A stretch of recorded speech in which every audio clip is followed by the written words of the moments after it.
এবারে metal presence কৃষি সংবাদ সুজলা সুফলা।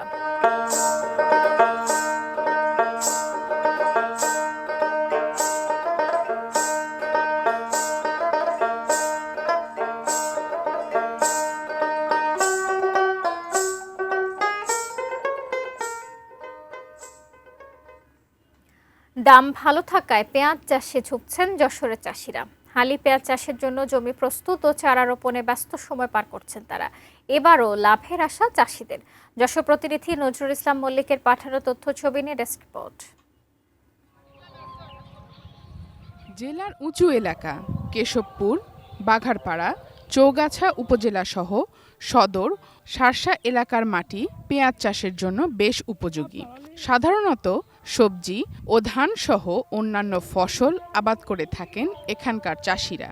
এবছর পেঁয়াজের দাম চড়া থাকায় হালি পেঁয়াজ চাষে ঝুঁকেছেন অনেক চাষি। হাত মাটির যে অবস্থা তা আসলে পেঁয়াজে সেই টাকা ওঠে না। মাটিটা ভালো, পেঁয়াজের উপযুক্ত মাটি।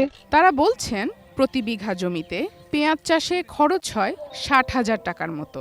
ফলন ভালো হলে বিঘায় প্রায় ৮০ মণ ফলন পাওয়া যায়। ন্যায্য মূল্য পেলেই যথেষ্ট লাভ।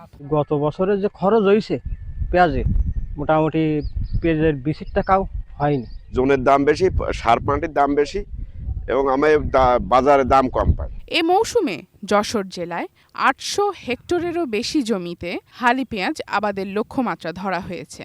তার মধ্যে প্রায় ৩০০ হেক্টর জমিতে চারা বা ভাতি রোপণ শেষ হয়েছে। আমরা আশাবাদী আমার যে লক্ষ্যমাত্রা, এই লক্ষ্যমাত্রার পরিমাণ আমরা আবাদ করতে সম্ভব হবে এবং পাশাপাশি আমাদের দেশে জেলার যে চাহিদা, এই জেলার চাহিদা মিটিয়ে আমরা দেশের বিভিন্ন জেলায় আমাদের উৎপাদিত পেঁয়াজ আমরা দিতে পারবো বলে আমরা আশাবাদী। Sharjana Ananya, desk report, ATN news.